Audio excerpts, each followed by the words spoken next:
Hello, everyone. This today is for engaging the people who know better but don't do better. Because within my experience,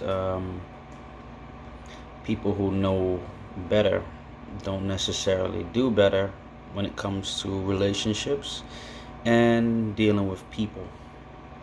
So leave comments, a lot of comments. Don't just leave one. Most of the time, you have two parts of thinking, so leave two comments if you have to. Basically, what I understand is that we don't spend enough time learning ourselves in different relationships. And sometimes when you come out of a relationship, it's time to take learning to yourself on how you should have played situations, because sometimes one thing in a relationship can definitely shift everything. So someone's understanding of you may become more weaker. They're not engaging and they're not grasping your vision.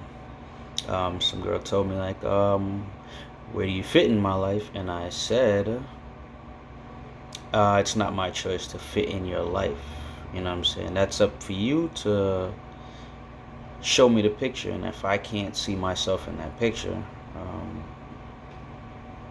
I haven't been learning enough from you. So we need to dig a little bit longer, not give up, but dig a little bit longer until the picture becomes visible. And if a guy has no patience to see your picture, then tell him that he's losing what interests you. Basically, more women should supposed to speak up more and tell guys, listen here, I'm losing interest. You're engaging in something that doesn't really evolve your energy and evolve who you are as a person.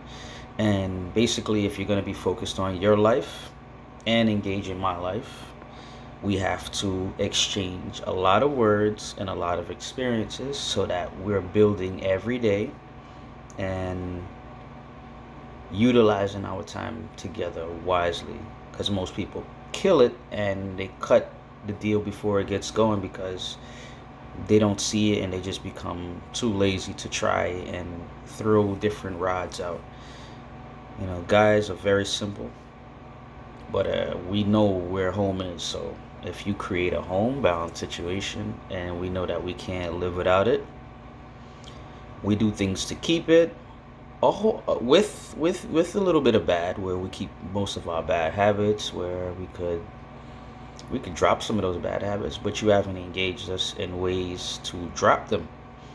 Some guys need to be afraid, some guys need to just be loved less and micromanaged, as in not involved with them, but maybe you boost their ego but you act like you're not even there, so that when they need you, they'll reach out. And what you do is, when you love them in that little small, every day, that little small pieces of love adds on together, and it end up creating what you call a routine. Guys know a routine, and they create them with, maybe they try to create it with at least two or more women. It's only one woman they're gonna keep for home, and there's ways to keep them in the home for one woman. But let's put it this way: God couldn't perfect us, and they couldn't perfect women.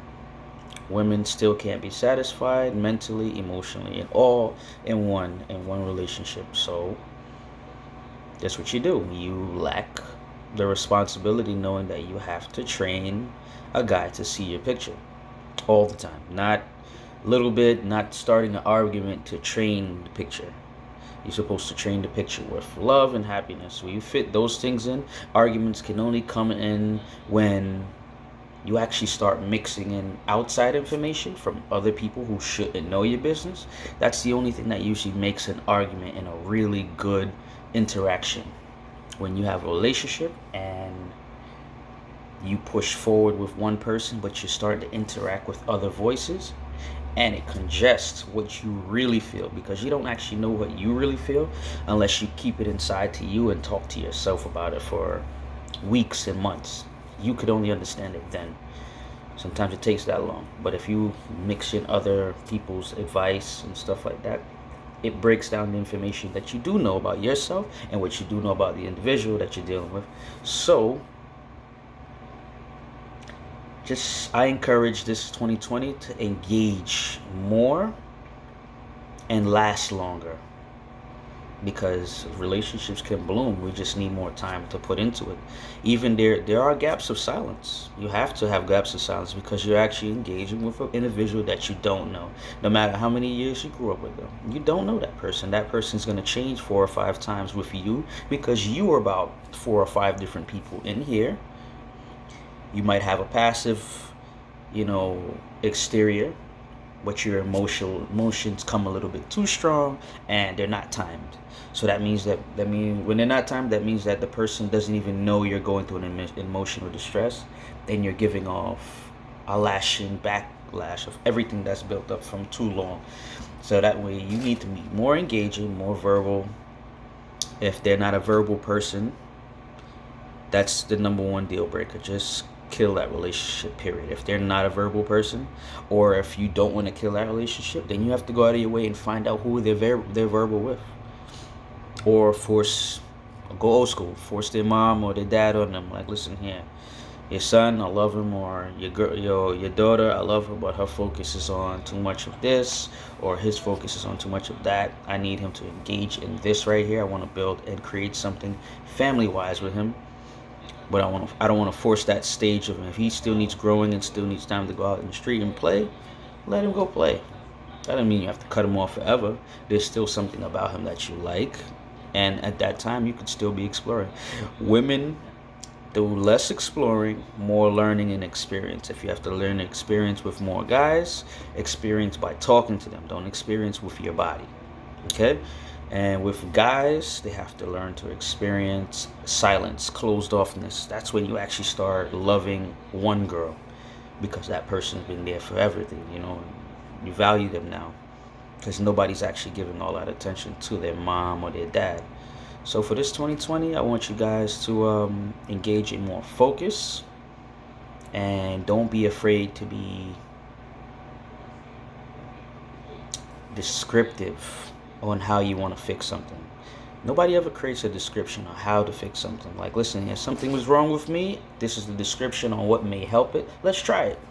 Because at the end of the day, it's just going to equal more days and more experience with that one individual. So, going into 2020, do more engaging and trial and error. Because at the end of the day, we're all compatible. We just have to stick around each other long enough to create a glue that makes sense.